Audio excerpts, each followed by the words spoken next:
les soirs, vers 19 h, c'est le même manège. La police bloque les artères qui longent la prison centrale de Peshawar. Résultat, le centre-ville de la capitale de la province Pashtun est engorgé d'embouteillages.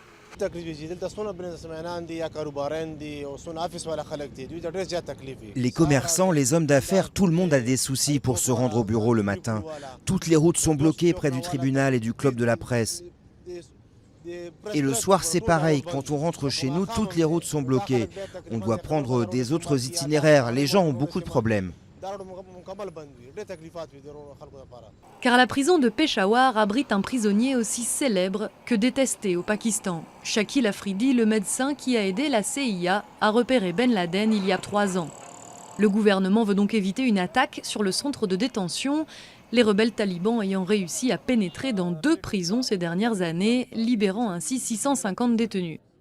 Mais dans le cas d'Afridi, la menace ne vient pas que de l'extérieur.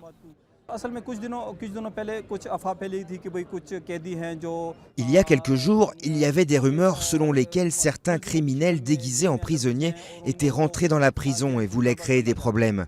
L'administration pénitentiaire a appelé l'armée à la rescousse.